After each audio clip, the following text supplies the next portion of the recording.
Hello एमर्स, आज हम लोग देखेंगे पुनः बायोलॉजी में जो चैप्टर हम लोग पढ़ रहे थे एनाटॉमी ऑफ फ्लावरिंग प्लांट, उसमें बात करेंगे। क्योंकि कैमरा इसका अवेलेबल नहीं है तो आपको मेरी केवल और केवल आवाज़ सुनाई देगी, यानी कैमरा नहीं है तो केवल वॉइस आपको नज़र आएगी, सुनाई देगी। तो आपको केवल और केवल क्या करना है, आपको चीज़ों को बस देखते जाना है और मेरी आवाज़ को समझ के कॉन्सेप्ट को पकड़ना है। ओके, तो जो भी हम पढ़ाएंगे उसमें केवल आवाज़ के थ्रू आपको चीज़ों को समझना है। ठीक है, तो हम लोग अभी तक क्या पढ़ रहे थे, हम लोग पढ़ रहे थे एनाटॉमी। हम लोग एनाटॉमी के बारे में पढ़ रहे थे और एनाटॉमी में हम लोगों ने ये पढ़ा हुआ है कि एनाटॉमी के अंदर हम लोग मैरिस्मेटिक टिश्यू पढ़ रहे थे। यानी हम लोगों ने क्या पढ़ा हुआ है, मैरिस्मेटिक टिश्यू के बारे में, इनके अलग अलग प्रकार थे, इनके अलग अलग टाइप्स थे, उनके बारे में पढ़ लिया डिटेल में। अब हमारे पास जो आता है मैरिस्मेटिक टिश्यू। चूँकि आप जानते हो एनाटॉमी का मतलब क्या होता है। एनाटॉमी का मतलब आप सिंपल समझो तो किसी भी लिविंग ऑर्गेनिज्म के इंटरनल स्ट्रक्चर की बात करता है। और आपको पता है कि इंटरनली आप जाओगे तो क्या मिलेगा, सबसे स्मॉलेस्ट यूनिट मिलेगी सेल ने ही ग्रुप बना के क्या किया हुआ है, टिश्यू। चूँकि सेल बहुत छोटा है तो सेल को इतना इजीली हम क्या नहीं कर सकते, एनालाइज नहीं कर सकते, इसलिए हम सेल के ग्रुप को एनालाइज करते हैं, टिश्यू को। हम पढ़ रहे हैं एनाटॉमी किसकी, फ्लावरिंग प्लांट की। और हम देख रहे हैं कि फ्लावरिंग प्लांट के जो टिश्यू हैं वो कितने टाइप के हैं। तो फ्लावरिंग प्लांट के जो टिश्यू है वो दो टाइप के हैं, एक तो मैरिस्मेटिक टिश्यू है और एक तो है परमानेंट या अस्थायी, इनको बोलते हैं हम लोग। तो मैरिस्मेटिक टिश्यू क्या होते हैं, आप लोगों ने इससे पहले ही समझ लिया है भाई। मैरिस्मेटिक टिश्यू का मतलब होता है कि ये ऐसे सेल हैं या ऐसे टिश्यू हैं जिन्होंने पूरी प्लांट बॉडी को बनाया है। यानी इनका काम है प्लांट की बॉडी को बनाना, है ना। यानी प्लांट की बॉडी जो है इन्हीं सेल के डिवीजन या इन्हीं टिश्यू के डिवीजन से बनी हुई है। तो प्लांट की जो बॉडी बनी हुई है, प्लांट का जो ग्रोथ होता है वो किसके कारण होता है, मैरिस्मेटिक टिश्यू के कारण होता है। और इसके काम के आधार पे, इसके ओरिजिनेशन के आधार पे, इसके पोजीशन के आधार पे हम लोगों ने मैरिस्मेटिक टिश्यू के बारे में अच्छे से समझ लिया है। तो मैरिस्मेटिक टिश्यू समझ लिया। अब हमारी जो ज़रूरत है वो किस चीज़ को समझने की है, दूसरे टाइप के टिश्यू जिसका नाम है परमानेंट टिश्यू। तो परमानेंट टिश्यू को हमको आज क्या करना है, समझना है। परमानेंट टिश्यू पढ़ने से पहले मैं आपको ये जरूर बता दूं कि हम ये पूरी क्लास क्या बोलते हैं, इस तरीके से कर रहे हैं क्योंकि टाइम की जो समस्या के कारण ऐसा करना पड़ रहा है, क्योंकि most important thing is time. तो टाइम को देखते हुए हमको इस तरीके से क्लास करना पड़ रहा है। और इस आधार पे हम लोग क्या करेंगे कि पीडीएफ की हेल्प लेंगे। पीडीएफ का मतलब यहाँ पे नोट्स होंगे, उन नोट्स की सहायता से आपको जल्दी से जल्दी रिकवर कराएंगे। क्योंकि मेरा काम होता है एक्सप्लेन करना और लिखता नहीं हूँ मैं, यानी ज़्यादातर मैं नोट्स लिखता नहीं हूँ बोर्ड पे, मैं केवल ज़्यादा से ज़्यादा किस पे फोकस करता हूँ, एक्सप्लेनेशन पे। तो अभी हम पीडीएफ को लेंगे और पीडीएफ के थ्रू, उन नोट्स के थ्रू एक्सप्लेन कर रहे होंगे और चीज़ों को समझ रहे होंगे। ओके, तो इस तरीके से हम काम करेंगे तो हमारा टाइम जो होगा वो जल्दी से जल्दी क्या होगा, कम लगेगा एक चैप्टर को कवर करने में और जल्दी से जल्दी एक चैप्टर कवर हो जाएगा। ओके, चलिए स्टार्ट करते हैं, चैप्टर को आगे बढ़ाते हैं और हम बात करते हैं परमानेंट टिश्यू की। ठीक है, तो चलिए देखिएगा परमानेंट टिश्यू। यहाँ पे आप देख पा रहे होंगे कि आपके सामने आ गया परमानेंट टिश्यू। ये दूसरे टाइप का हमारे पास क्या है, टिश्यू है प्लांट के अंदर, परमानेंट टिश्यू। तो परमानेंट टिश्यू क्या होता है, सिंपल यहाँ पे लिखा हुआ है कि कोशिकाओं का समूह या उत्तक। सिंपल कोशिकाएं जब समूह बनाएंगे तो क्या बनाएंगे, उत्तक, जिसमें क्या होता है, विभाजन की क्षमता नहीं होती है, सेल डिवीजन की कैपेबिलिटी नहीं होती है। तो उन्हीं को हम लोग क्या बोलते हैं, अस्थायी उत्तक बोलते हैं। यानी प्लांट के अंदर वो सभी टाइप के सेल जो क्या नहीं करते हैं, ग्रोथ नहीं करते हैं। सिंपल देखा जाए तो प्लांट हमारा जो है वो दो टाइप के सेल से मिलकर बनेगा। एक जो सेल होगा वो अपने आप को डिवाइड करके और नए सेल में कन्वर्ट हो जा रहा होगा और क्या कर रहा होगा, ग्रोथ करा रहा होगा। इसका काम क्या है, ग्रोथ कराना और बॉडी को डेवलप करना, यानी डेवलपमेंट में हेल्प कर रहा होगा। तो दूसरा सेल जो होगा वो सिंपल क्या करेगा, इन सभी कामों को छोड़ के इनके अलावा काम करेगा। दैट मीन्स अब ना वो अपने आप को ब्रेक डाउन करेगा किसी दूसरे सेल के अंदर और ना ही वो क्या करेगा, ग्रोथ कराने का काम करेगा। उसका जो होगा एक फिक्स फंक्शन होगा। अब उसका एक फिक्स फंक्शन होगा इनके अलावा, यानी ग्रोथ कराने और डेवलपमेंट कराने के अलावा इनका एक अलग काम होगा और इस काम के आधार पर ये सब सिर्फ और सिर्फ अपने काम को देख रहे होंगे। तो ऐसे सेल से बना हुआ टिश्यू आपका परमानेंट कहलाता है, जबकि ऐसे सेल जिसका काम है कि डिवाइड होके और नए सेल में कन्वर्ट हो जाना और ग्रोथ कराना, तो वो मेरिस्टेमेटिक टिश्यू का पार्ट है, ठीक है ना। इसको विभाजीय ऊतक बोलते हैं हम लोग। विभाजीय ऊतक के अंदर जो सेल हैं वो ग्रोथ कराने का काम करते हैं, जबकि परमानेंट सेल के जो अंदर हैं वो एक फिक्स फंक्शन को परफॉर्म करते हैं, इनका एक निश्चित कार्य होता है। तो वही चीज़ यहाँ पे लिखी गई है, आप देख पा रहे होंगे।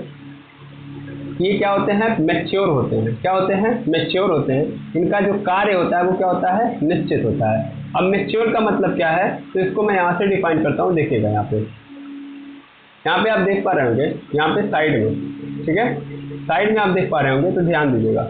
ये रहा विभाजीय ऊतक यानी विभाजीय ऊतक। विभाजीय ऊतक है या विभाजीय ऊतक के सेल है, कोशिकाएं हैं। अब इन्होंने क्या किया, डिवाइड किया अपने आप को, और कई नए सारे कोशिकाओं के अंदर ये क्या हो गए हैं, टूट गए हैं।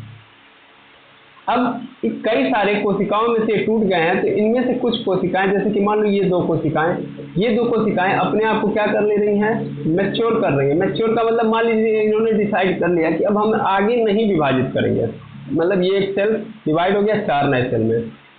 इन चारों ने ये डिसीजन ले लिया कि हम लोग क्या नहीं करेंगे, नया सेल नहीं बनाएंगे, यानी अब हम चाहते हैं कि इस जिम्मेदारी से छुटकारा पाना, और अब हम एक निश्चित काम को करना चाहते हैं, क्योंकि हम बार बार यहाँ पे क्या कर रहे हैं, अलग अलग तरीके से ग्रोथ कराने का काम कर रहे हैं। तब हम वो काम नहीं करेंगे, अपने आप को ब्रेक डाउन नहीं करेंगे, अब हम चुपचाप एक काम को करके अपना जीवन बिताना चाहते हैं। तो ये क्या होना स्टार्ट कर दी, मैच्योर। यानी जब तक आप पढ़ रहे हो, सिंपल बात है, तो आप कुछ भी करने की तमन्ना रखना चाहोगे, यानी ये कर दूंगा, वो कर दूंगा, आई कर देंगे, हाउ कर देंगे।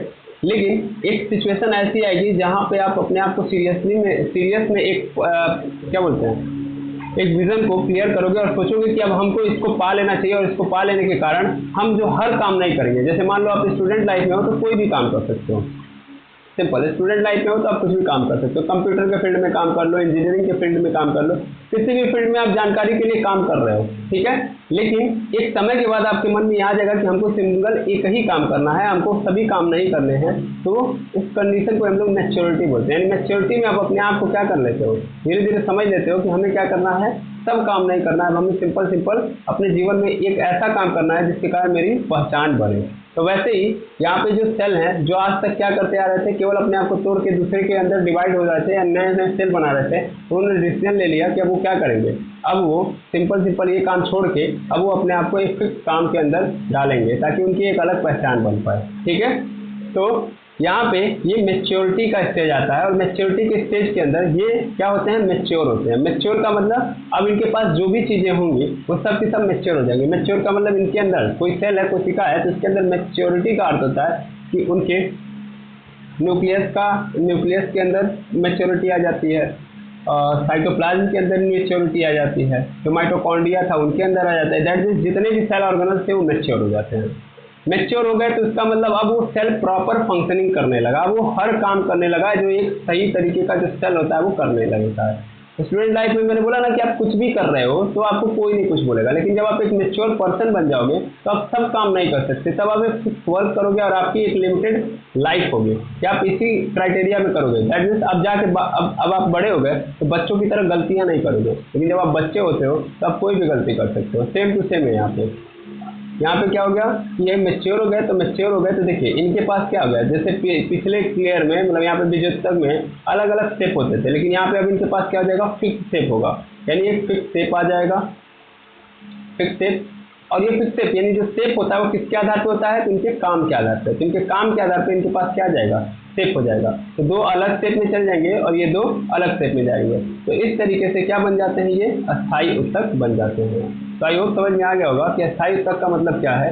अस्थायी ऊतक यानी इनका काम ये नहीं है कि ये क्या कर पाए, ये विभाजन करें, यानी डिवाइड नहीं करते हैं, इनके पास एक कैपेबिलिटी नहीं होती है। ये मैच्योर हो जाते हैं और इनका कार्य क्या हो जाता है, निश्चित हो जाता है। अब अस्थायी ऊतकों की मैं बात करूं तो अस्थायी ऊतक 3 प्रकार के होते हैं। एक होता है सरल ऊतक, दूसरा होता है जटिल ऊतक और तीसरा होता है विशिष्ट ऊतक। सरल ऊतक भी 3 प्रकार के होते हैं। सरल ऊतक यानी पैरेन्काइमा बोलते हैं इनको, स्थूल कोडो ऊतक मतलब कोलेनकाइमा बोलते हैं, और दृढ़ोत्तक मतलब स्क्लेरेनकाइमा बोलते हैं। जबकि जटिल के अंदर हम लोगों ने इससे पहले भी देखा हुआ है तो जाइलम और फ्लोएम होता है। और एक होता है स्पेशल, तो स्पेशल का मतलब होता है बाह्यस्रावी और अंतःस्रावी, ठीक है ना। इसको हम लोग बारी बारी समझते हैं। देखिए यहाँ पे अगर आप देखोगे यहाँ पे आप देखोगे जैसे बाह्यस्रावी और अंतःस्रावी का अर्थ यहाँ पे क्या होगा, एक्सोक्राइन, और अंतर का होगा एंडोक्राइन, ठीक है ना। तो एंडोक्राइन और एक्सोक्राइन इंग्लिश में बोलते हैं, जबकि जाइलम फ्लोएम का नाम इंग्लिश में भी वही होता है, और यहाँ पे तो आपको इंग्लिश नाम दिया ही है, पेरेन्काइमा, कोलेनकाइमा और कैरेनकाइमा, ठीक है। अब चलिए बारी बारी बात करते हैं एक एक की। जैसे अगर हम यहाँ से बात करें यहाँ पे सरल ऊतक की, सबसे पहले हमारे पास क्या आता है, सिंपल टिश्यू। तो सिंपल टिश्यू की मैं बात करूँ तो क्या होता है, इसका मतलब पहले आप कहानी समझिएगा, ठीक है। सरल ऊतक की यहाँ पे आप डेफिनेशन को देखोगे तो लिखा है कि ऐसे ऊतक जिसमें सभी कोशिकाएं क्या होती हैं, एक प्रकार की होती हैं, और अंतर कोशिकीय अवकाश कम, अधिक या अनुपस्थित हो सकता है। ये जीवित भी हो सकती है और मृत भी हो सकती है, मतलब समझिएगा, मतलब ऐसा ऊतक है ये जिसमें सभी कोशिकाएं एक ही प्रकार की होंगी। एक ही प्रकार का मतलब क्या है कि इनका जो स्ट्रक्चर होगा वो लगभग क्या होगा, सिमिलर होगा, यानी सबके सब क्या होंगे, सिमिलर स्ट्रक्चर के होंगे, कहने का अर्थ है। और इनके बीच में अंतर कोशिकीय अवकाश यानी इंटरसेलुलर स्पेस वो क्या हो सकता है, वो कम हो सकता है, ज़्यादा भी हो सकता है और नहीं भी हो सकता है। तो ये तीनों कंडीशन बताया गया है, ठीक है। और सरल ऊतक जो होते हैं वो एक्टिव भी हो सकते हैं और मरे हुए भी। तो एक्टिव का मतलब ये होता है कि जरूरत पड़ने पे ये क्या कर सकते हैं, सेल डिवीजन कर सकते हैं। तो आपको ही पता है कि कोई भी सेलर जब आवश्यकता पड़ती है तो अपने आप को क्या कर लेता है, एक्टिव कर लेता है। अदरवाइज मृत होने का मतलब क्या होता है, मृत होने का अर्थ होता है कि इनके साइटोप्लाज्म के अंदर जो द्रव है वो क्या हो जाएगा, सूख जाएगा, ठीक है ना। यानी ये अब क्या नहीं कर सकते, तो अब ये नए तरीके से कोशिका नहीं बना सकते। सिंपल कहने का अर्थ ये है, ठीक है। तो सिंपल समझ में आ गया होगा कि सिंपल टिश्यू क्या होते हैं। अब इस चीज़ को यहाँ पे डायग्रामली यहाँ पे एक्सप्लेन किया गया है, देखिएगा यहाँ पे देखिएगा, मान लीजिए दो ग्रुप ऑफ सेल्स थे, इन लोगों ने क्या किया कि डिवाइड किया और डिवाइड करके इतने सारे बनाए, ठीक है ना।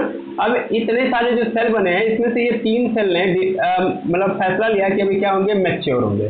तो मैच्योर होंगे तो मैंने क्या बोला कि इनको एक फिक्स काम दिया जाएगा, और फिक्स काम का मतलब क्या है, फिक्स काम में ये होगा कि इनको एक प्रॉपर वर्क दे दिया जाएगा कि इनको यही करना है, ये करेंगे।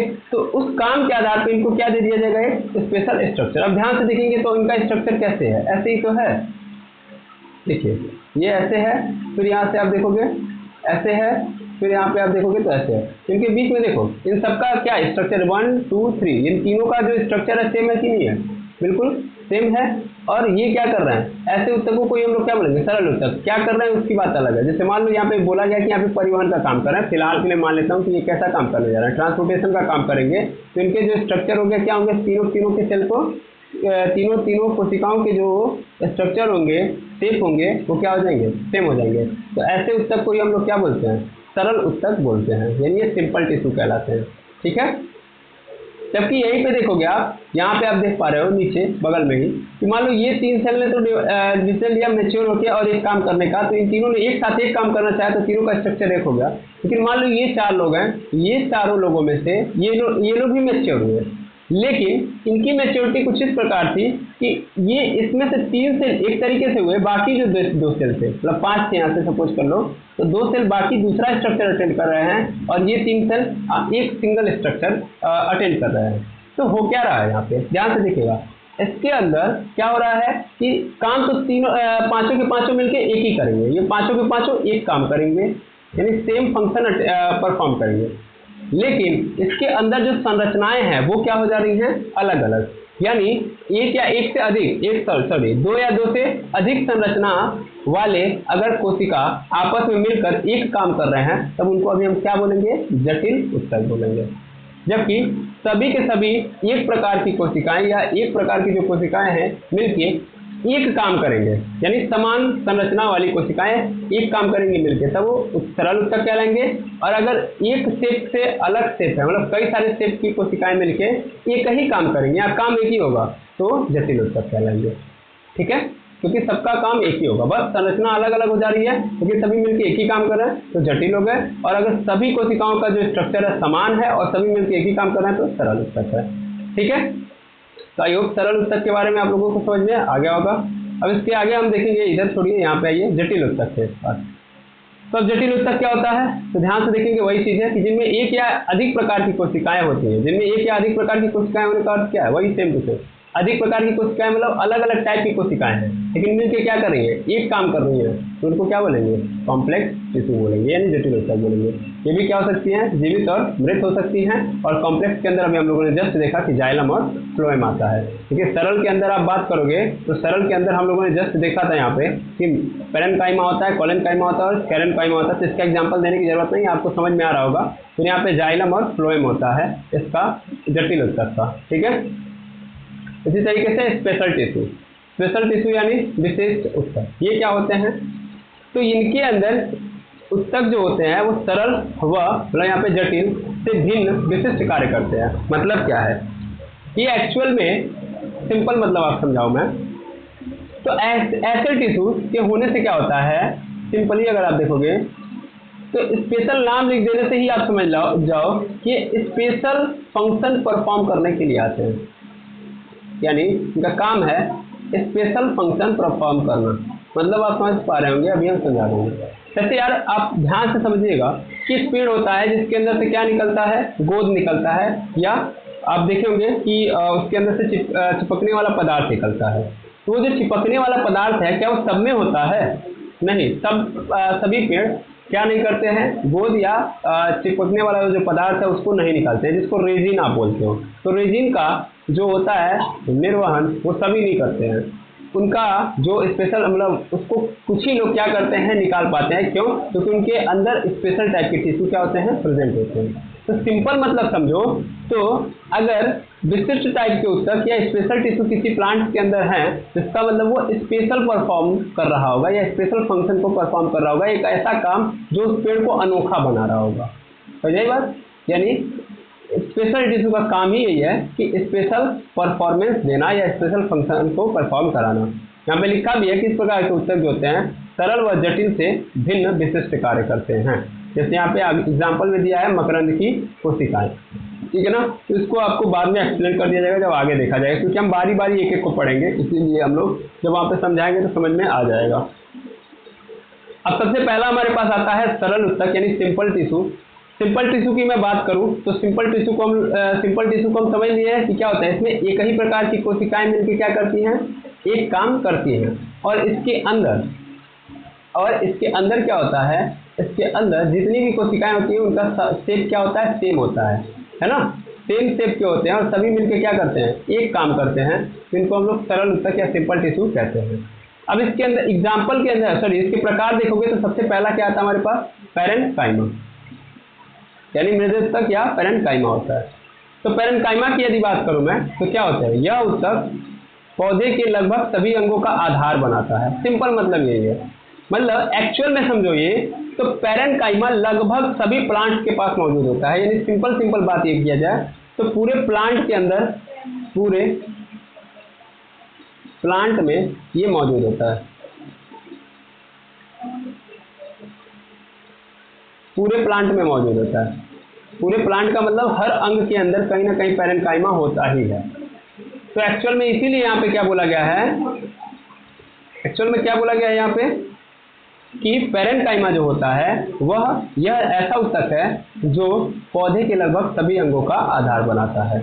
यह मूल यानी जड़, स्तंभों यानी स्तनों, कॉर्टेक्स यानी वलकुट और पीस यानी मज्जा, परिरंभ मतलब पेरिसाइकिल, आपको बाद में समझाया जाएगा मैं, पत्तियों के पर मध्योतक में तथा फलों के गुदे तथा बीजों के भ्रूण कोश में पाया जाता है। इसमें बहुत सारी चीजें दे दी हैं, इन सबको थोड़ा सा मैं बारी बारी एक्सप्लेन करता हूँ। जैसे बोला तो भैया ये जड़ में पाया जाता है, तने में पाया जाता है, ठीक है, कॉर्टेक्स यानी वलकुट में पाया जाता है,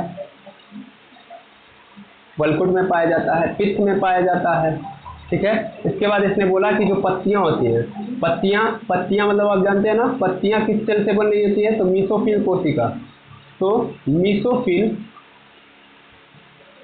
मीसोफिल जो कोशिका होती है, इस मीसोफिल कोशिका को ही हम लोग पर्णमध्योतक बोलते हैं।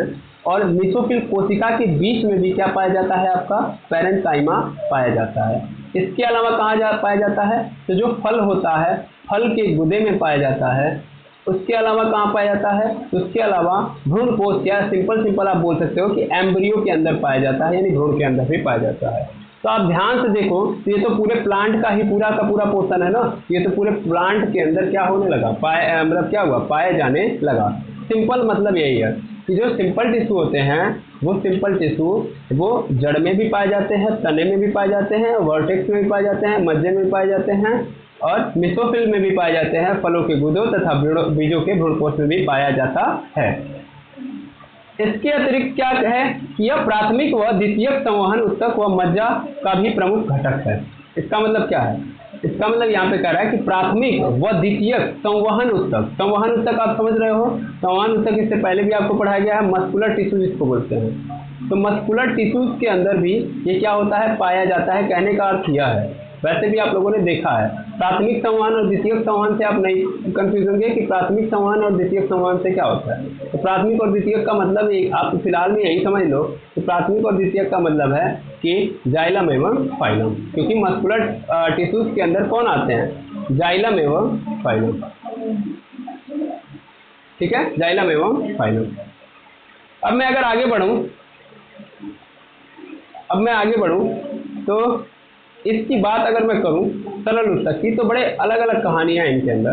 देखो यहाँ पे आपको बताया जा रहा है कि कौन कौन से स्पेशल केसेस और हैं जहाँ पे आपको सरल ऊतक देखने को मिलेगा और इनके नाम अलग अलग होंगे। जैसे सबसे पहले आप यहाँ पे देखोगे, यहाँ पे थोड़ा सा आप अच्छे से देखेंगे। यहाँ पे देखिए, जलीय पौधों में के मृदुतक में अंतरकोशिक अवकाश सबसे अधिक विकसित होते हैं। इनमें पौधों के सभी अंतराकोशिक अवकाश मिलकर एक सरल वातन तंत्र एरिएशन सिस्टम बनाते हैं।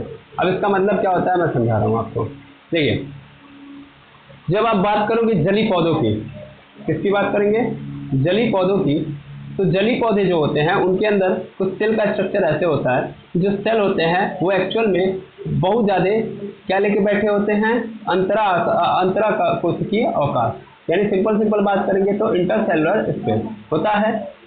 अगर इंटरसेलुलर स्पेस होता है तो इसका मतलब यहाँ पे बीच में सब क्या है, खाली है। बीच में क्या है, खाली है।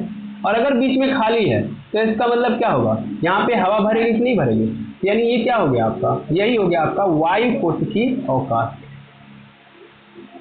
ठीक है ना, वायु कोशिकीय अवकाश। सिंपल मतलब यहाँ पे यही है कि भैया जलीय पौधे जो होते हैं उनके जो सेल होते हैं, सेल के अंदर देखते हो आप, जलीय पौधों की मैं आपको सिंपल बात कर रहा हूँ, अभी आप तुरंत पकड़ लोगे। जलीय पौधों को आप देखते हो तो क्या आपने देखा है क्या कि जलीय पौधे जल के अंदर होते हैं। जलीय पौधे जल के कहाँ होते हैं, अंदर होते हैं, नहीं सर, जलीय पौधे जो होते हैं जल के ऊपर तैर रहे होते हैं, यानी जल के ऊपर तैर रहे होते हैं। तो जलीय पौधे जल के ऊपर तैर रहे होते हैं, तो तैरते क्यों है भाई, आपको ये पता होगा। अगर नॉर्मल जानकारी भी आप जानते हो तो आपने इतना पढ़ा होगा कि एक्चुअल में कोई भी चीज़ जल के ऊपर तभी तैर सकती है, जल के ऊपर तभी तैर सकती है जब क्या होगा, जब कोई पानी से कम डेंसिटी वाला होगा, या आप नॉर्मली समझोगे कि पानी उसके ऊपर उत्प्लावन बल लगा पाएगा, यानी बायंसी फोर्स बोलते हैं इसको। जल के ऊपर तभी कोई ऑब्जेक्ट तैर सकता है जब उसके ऊपर क्या लगेगा, बायंसी फोर्स लगेगा। बायंसी फोर्स लगेगा तभी जाके वो ऑब्जेक्ट क्या कर सकता है, तैर सकता है। अब ये बायंसी फोर्स तभी लग सकता है जब जल के ऊपर वाली जो चीज होगी वो जल से क्या होगी, हल्की होगी। अब आप बात करोगे हवा की, हवा जो होती है वो क्या होती है, जल से हल्की होती है नहीं होती है। अब मान लो अगर कोई सेल है वो पूर्णतः क्या है, वो पूर्णतः अगर आप समझोगे तो पूर्णतः एकदम पूर्ण रूप से एकदम टाइटली पैक्ड है। तो टाइटली पैक्ड होने से क्या होगा, टाइटली पैक्ड होगा तो इसका मतलब इसकी डेंसिटी ज़्यादा होगी, घनत्व तो क्या होगा, ज़्यादा होगा। क्योंकि भाई टाइटली पैक्ड का मतलब क्या होगा कि इतने ही भाग के अंदर, मान लेता हूँ कि 1 मीटर क्यूब मैंने बना दिया कि 1 मीटर लंबाई, 1 मीटर चौड़ाई और 1 मीटर ऊंचाई है, तो मैंने कुछ बना दिया है, एक आयताकार या एक क्यूब बना लिया है, घन लिया है, और उसके अंदर मैंने देखा सेल्स के नंबर्स को, तो मैंने यहाँ पे देखा कि बहुत टाइटली पैक्ड है। टाइटली पैक्ड होने का मतलब क्या है, इसमें नंबर ऑफ सेल्स क्या है, बहुत ज़्यादा है। तो बहुत ज़्यादा होने का मतलब इसकी डेंसिटी क्या है, ज़्यादा। अब बहुत ज़्यादा होने का मतलब क्या है कि डेंसिटी जब ज़्यादा होती है तो डेंसिटी ज़्यादा, इसका मतलब ये चीज़ क्या हो जाएगी, डूब जाएगी, यानी पानी से भारी हो जाएगी। पानी से भारी हो जाएगी तो इसका मतलब ये क्या हो जाएगी, डूब जाएगी। डूब जाएगी मतलब पानी के अंदर चले जाएगी, यानी इसके ऊपर उत्प्लावन बल नहीं लग पाएगा। लेकिन अगर मान लीजिए अगर मान लीजिए कि यही चीज़ है और इसके बीच में गैप क्या हो रहा है, ज़्यादा हो जा रहा है, तो गैप ज़्यादा होने का मतलब नंबर ऑफ सेल्स क्या होंगे, कम होंगे। नंबर ऑफ सेल्स कम होंगे और यहाँ पे जो खाली स्थान है यहाँ पे क्या बन जाएगा, यहाँ पे हवा आ जाएगी। और अगर यहाँ पे हवा आ जाएगी तो सिंपल मतलब है कि यहाँ पे डेंसिटी भी कम हो गई और हवा आ गई। हवा वैसे भी जल से हल्की होती है, तो इसका मतलब ये चीज़ क्या होगी, यहाँ से तैरने में क्या हो जाएगा, ईजी हो जाएगा। तो सेम टू सेम यहाँ पे बोला गया है। आप अगर यहाँ पे देख पाओगे तो लिखा गया है कि जो जली पौधे होते हैं उसके मृदुतक में, मृदुतक मतलब समझ आया ना, यानी जली पौधे के जो मृदुतक होते हैं यानी पैरेन्काइमा जो होते हैं, सिंपल बात है। तो जली पौधों के अंदर जो पैरेन्काइमा पाया जाता है उनके अंदर अंतर कोशिकीय अवकाश सबसे अधिक विकसित होता है। इससे क्या होता है कि पौधे के सभी अंतर कोशिकीय अवकाश मिलकर क्या बना देते हैं, एक सरल वातन तंत्र बना देते हैं, जिसको हम लोग बोलते हैं एरिएशन सिस्टम। इस उत्तक को हम लोग क्या बोलते हैं, एरेन्काइमा बोलते हैं। यानी ऐसा ऐसा पैरेन्काइमा जिसके अंदर क्या हो, हवा भरी हो। सिंपल मतलब है कि ऐसा पैरेन्काइमा जिसके अंदर क्या हो, हवा भरी हो, हवा है, तो ऐसे पैरेन्काइमा को एरेन्काइमा बोल देंगे, बात खत्म। ठीक है ना। इससे क्या फायदा होता है आपको समझ में आ गया होगा। ठीक है, इससे यही फायदा होता है, ये क्या होता है, फायदा हो जाता है कि ये क्या हो सकता है, तैर सकता है। यह पौधों को क्या करता है, उत्प्लावकता प्रदान करता है। जिन मृदुतकों में पर्णहरित यानी क्लोरोफिल उपस्थित होता है उसमें यानी कोई ऐसा भी पैरेन्काइमा होगा जिसके अंदर क्या मौजूद होगा, क्लोरोफिल। तो क्लोरोफिल यदि होगा तो उसको हम लोग क्या बोलेंगे, क्लोरेन्काइमा बोलेंगे। यानी ऐसा पैरेन्काइमा जिसके अंदर क्लोरोफिल हो तो क्लोरेन्काइमा कहलाता है। ठीक है, सिंपल। अच्छा, अगला देखोगे आप, तो अगला यहाँ पे देखो कि मान लो कई बार ऐसा होता है कि बहुत सारा जो खाना होता है पैरेन्काइमा के अंदर, मतलब जो खाना बनता है प्लांट के अंदर, वो कहाँ पे जाके स्टोर हो जाता है, पैरेन्काइमा के अंदर। तो ऐसे पैरेन्काइमा को हम लोग स्टोरेज पैरेन्काइमा कहते हैं। ठीक है। अच्छा, कुछ ऐसे होते हैं पैरेन्काइमा जो क्या करते हैं, पाचक विकार या सिंपल बोलो तो डाइजेस्टिव एंजाइम्स क्या करते हैं, सीक्रेट करते हैं। तो इनको क्या बोलते हैं, इडियोब्लास्ट बोलेंगे। ऐसे को क्या बोलेंगे हम लोग, इडियोब्लास्ट बोलेंगे ऐसे पैरेन्काइमा को। यहाँ पे आप पैरेन्काइमा को देख रहे हो कि कई सारे जगहों पे अलग अलग क्या कर रहा है, काम कर रहा है। इसके अलावा देखो यहाँ पे यही चीज यहाँ पे एंजाइम को एक्सप्लेन किया गया है। जैसे देखो आलू के अंदर जो पैरेन्काइमा होता है, आलू के अंदर जो पैरेन्काइमा होता है वो क्या करता है, वो आलू के अंदर क्या पाया जाता है, स्पेशली आप देखोगे स्टार्च यानी मंड होता है। तो पैरेन्काइमा यहाँ पे आलू के अंदर जो होता है वो क्या करता है, इस स्टार्च को स्टोर करने का काम करता है, इसीलिए इसको स्टोरेज पैरेन्काइमा बोलेंगे। जबकि यहाँ पे देखोगे तो यहाँ पे आपको एक कैसा है, यहाँ पे एक पिक्चर प्लांट बनाया गया है जिसमें आप देखते हो कि अगर एक कीटाणु इसके अंदर गिर जाता है, खुला होता है ओपन, और तुरंत जब यहाँ पे चला जाता है तो ये पेड़ या प्लांट इसको क्या कर लेता है, इसको डाइजेस्ट कर लेता है। तो डाइजेस्ट क्यों करता है, क्योंकि ये बगल के अंदर बगल में जो होते हैं पैरेन्काइमा होते हैं, और ये पैरेन्काइमा जो होते हैं डाइजेस्टिव एंजाइम क्या करते हैं, सीक्रेट करते हैं, जिससे ये कीड़ा जो होता है क्या होता है, वो बच जाता है उनके अंदर। आई बात समझ में। तो इस तरीके से यहाँ पे कहानी चलती है। ओके, अब यहाँ पे वही चीज को फंक्शन ऑफ पैरेन्काइमा यहाँ पे दिखाया गया है। तो बारी बारी देख लेंगे। तो ये भोज्य पदार्थ एवं जल को क्या करते हैं, संग्रह करते हैं। तो सिंपल देखा ही गया है। ताकि पौधों में स्फीतता यानी टर्जिडिटी यानी आंतरिक शक्ति प्रदान करते हैं। मतलब सिंपल क्या है, ताकि पौधे मतलब साग वगैरह जो हो गया, तो साग वगैरह को देखोगे तो जब हवा आती है तो हवा से क्या होता है, मतलब आप सिंपल समझो कोई भी पत्ता होता है, हवा जब आती है तो हवा उसके ऊपर फोर्स लगाती है तो क्या तुरंत टूट के नीचे गिर जाते हैं, नहीं ना, नहीं। तो इनके अंदर जो ये होता है आपका पैरेन्काइमा, ये इनको टर्जिडिटी यानी सिंपल बोले तो स्ट्रेंथ प्रोवाइड करता है, ताकि ये क्या कर पाए, उस हवा को झेल पाए। ये काम करने का काम कौन करता है, मृदुतक काम करता है। ठीक है।